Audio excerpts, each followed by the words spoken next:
Hi, everyone. Dana here. And usually Michael opens, so it's a little bit different that I am opening today. But I want to talk about California, and two reasons for that. One, when Michael started investing in had his portfolio here, it was still tenant friendly, but the laws are not as much as we've seen. And with rent control, the new laws coming out, which I'll talk about in a moment here. It's much harder to be a landlord here in California. So I want to ask Michael, if he were to start over again, would he invest in California? And one thing I want to bring up before I have Michael take over here is first, there's been new laws January 1st around appliances required to be provided, how you handle security deposits, rent increase caps, just cost eviction rights, and then also just obviously fee transparency, lease disclosures. So basically, what I'm trying to say is it takes a degree in law to be a landlord here in California. So, Michael, I'd love to hear from you. I mean, you obviously have been in the industry or in the state for so long. You have incredible cash flow. You've been locked into interest rates. Yep. But if you were to start over again, what would you need to say, yes, California is the best place for me to invest right now? I think this is such a wonderful question because honestly, I haven't thought about it since I moved, right? If people don't know my history, I spent 50 plus years in California and left just over 3 years ago because I saw the writing on the wall, right? The state, even 3 years ago, just kept wanting to raise more and more taxes, kept coming after the quote unquote successful folks. And that's before the latest and greatest billionaire tax and asset seizure and all of these other things. So it's only worse now. I mean, if you have any kind of mobility, I don't know why you stay in California. And I'm someone who has that option and left 3 years ago.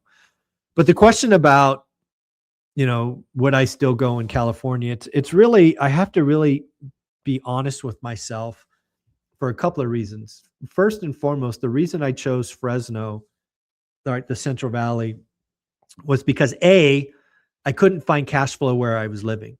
So my desire all along was to find cash flow where I lived. And I wasted a year because there was no cash flow in the Silicon Valley, not in Cupertino and Palo Alto and East Palo Alto and Fremont and Milpitas and Sunnyvale and Santa Clara and just all of these other cities. It just didn't exist. So, if the question is, Michael, if you had to start over today and you lived in, Vegas, I can guarantee you I wouldn't buy property in California, guaranteed. But that's just because I'd want to invest in my backyard. So I would find a city closer to me and invest here. But if it was like, Michael, I drop you off in the Silicon Valley, you're 30 years old, excuse me, and you're a tech worker for the next 20 years, I got to tell you, even with all the hate I have for Gavin Newsom, I would probably still choose Fresno. It's a red city in a blue state.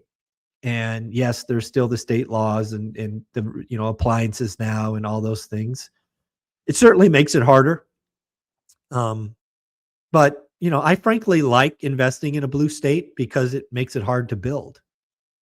And if you guys don't know, inflation's a feature, not a bug. So if you're not allowed to build, that means if you own stuff, it gets more valuable with time. And while cash flow is amazing, and I live on cash flow after 25 years now, the majority of my wealth, like, gosh, I haven't done the math, but I bet you it's 95% plus, is from appreciation. So the good news about buying and owning in a blue state is it's almost guaranteed you're going to have disproportionate appreciation because they don't allow you to build.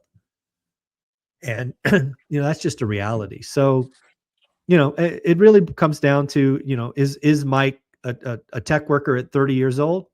The answer is probably yes, I invest in Cali. Is Mike a 50-year-old retiree? Then Mike does not invest in California. And then the last thing I'll say, and this is because of companies like Hemlane, when I started investing in 2000, it was faxes and Excel spreadsheets and stuff to manage because I was not a self-manager, right? I had a property manager. The fact that Hemlane exists now and products like it would certainly allow me to look at out-of-state investing.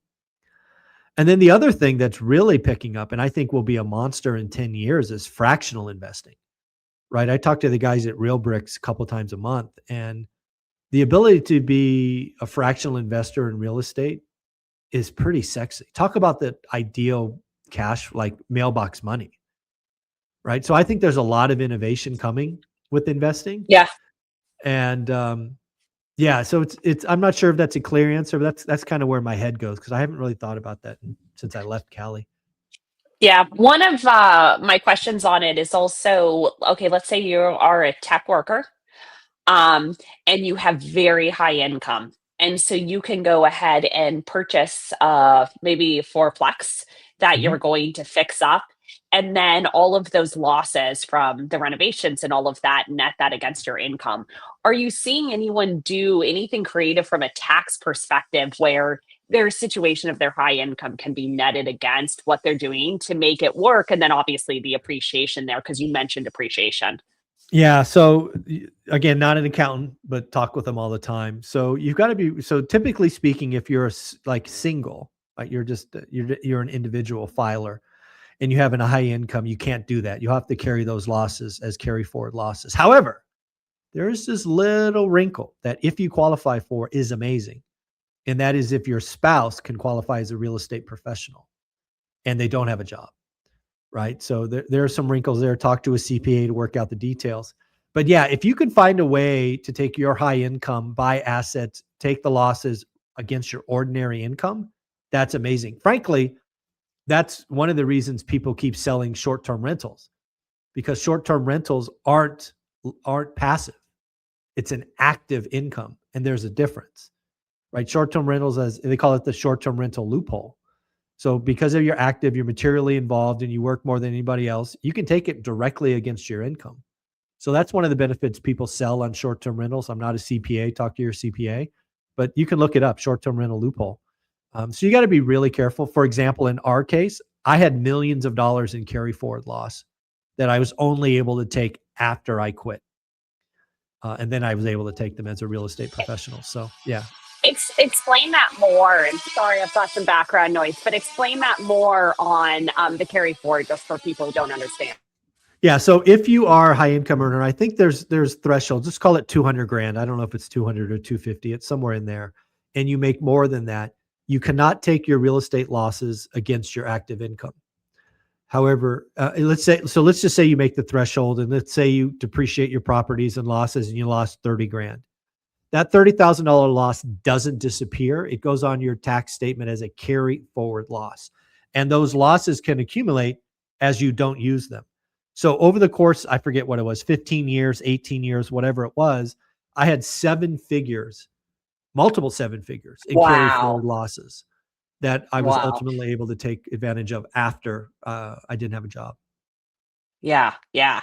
So I think one of the kind of key takeaways I have here is if you're investing in California and trying to get it to work, so much of it might have to do with the taxes or your situation or real estate professional status to Yeah. actually justify it if you really believe in the appreciation game, which I know Yeah. you and I are much more on cash flow side, but Yeah. for The- appreciation, yeah. Yeah, there's again one wrinkle. I just love talking about this because this is, you can only talk about where you are today, right? Today I'm retired. I don't have active income.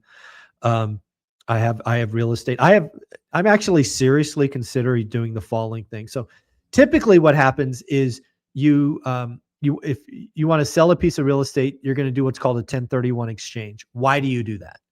Well, you do that to avoid paying the IRS. Okay. So I have to tell you guys right now, I'm considering, I'm not convinced I'll do this, but let's just give you a real example. Let's say there's a property I bought for 100 grand. Let's say today I can sell it for 300 grand. Let's avoid depreciation, recapture, and all those complexities. We'll just say for today, I made $200,000. And let's just assume I own it free and clear, and we'll just get rid of all the complexities. So today, I could sell that property for 300 grand, and we're going to avoid commissions and just anything that mucks us up. I could do a 1031 exchange and move that into a 600K building, and I will be able to depreciate the other half, right? Because I can't redepreciate the first 300, but I can redepreciate the bigger, and I don't pay the IRS. That's called a 1031 exchange in the simplest terms possible. Yeah. However, I'm seriously consider selling that property for 300, paying taxes on the 200, the appreciation, because I don't have any income. So I would pay the lowest capital gains, which I think is like 10% or something. So that would be like 20 grand. Because here's the wrinkle, I can now go buy that 600K property. I can do what's called accelerated and bonus depreciation. I could take roughly 20% of that purchase. It's between 20 and 25%, and write all of that off in the first year and actually get a bigger tax benefit, because I'll Yeah. be the lowest capital gains, but I'll be able to take this monster bonus depreciation of about 120 grand. I'm actually seriously considering that, because that's part of the big, beautiful Yeah. bill. Yeah. Yeah. It's going to be fun. Yeah. So I might do Yeah. that. I think the two things I've learned from real estate investors, like the first is find your niche. It's like what is going to work for you. So is it the Yes. short term loophole that you were just talking about? Is it something like this? And it's so dependent on your situation and who you are. Are you working? Are you not working? Where do you Yes. live? Everything. And then talk to an accountant about it, and not just an accountant, talk to a real estate Real estate accountant. Yes. accountant, talk to them and just get their insights before you go into it, because you can make some things work that potentially you didn't expect to work. And then your specific situation will give them exactly this is what you should do, especially with real estate professional status. It's like, I don't qualify. Both my husband and I work. It's not even a question. It's not even something I look into. Yep. But I have Gotcha. friends where one of them doesn't work, and it's like they should become a real estate professional. And Amen. so, and you don't need to know about the things that don't focus on becoming a subject matter expert at those things that are outside your control. You don't even qualify. You're not even thinking about quitting your job. Maybe don't even focus on those. Focus on the ones that, hey, for my Yes. situation, I could make this work well. Yeah, I think you said that well. There are so many ways that real again, it's in the tax code. It's so many ways to figure out real estate can make you wealthy. But you do have to focus on the things that apply to you, the individual. And more importantly, ignore the ones that don't. I think so many people geek out Yeah. on things in real estate that don't apply to their unique situation. And that's just frankly wasteful. Yeah, yeah, exactly. And I found just some crazy in California, for example. I was talking to an investor. He's got 700 properties and he's purchasing in Los Angeles. And I asked Oh, him, this was 2 days ago. I said, how the heck are you doing this and why? And he said, I've got a loophole. My money is in Japan, and there is a loophole, a huge tax write off if you purchase old properties. It was apparently a law in Japan that essentially, from a tax perspective, was supposed to help restore and refurbish old properties. So there's these huge tax incentives that you can write things off against your income.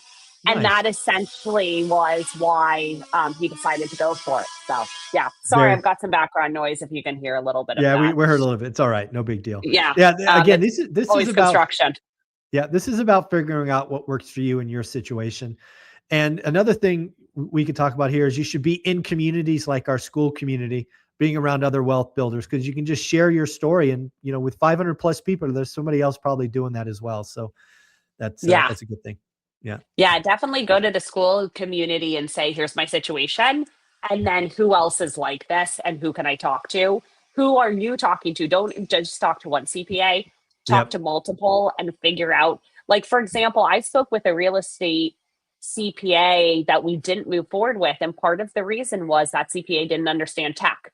And there were a couple of things that were like, no, I need someone who understands tech and real estate, because alone what that CPA said about what I should do with like Hemling equity would have actually been such a disadvantage and a huge tax burden on Mm. me. And so I was like, I need someone who Yeah. understands both tech and real estate, both together. And so everyone's situation, I think, is different. There you go, folks. Go figure out who you are and go talk to those people about your situation. Do not waste time on things that do not apply to you. Dana, where can people find Himlane? Yeah, if you're looking for property management or finding and placing a tenant, go to Hemlane, HEMLANE.com. Just mention one rental at a time, because you do get our highest discount, 20% off that first year. Very cool. Thank you so much. Have a great day. Thanks so Bye. much.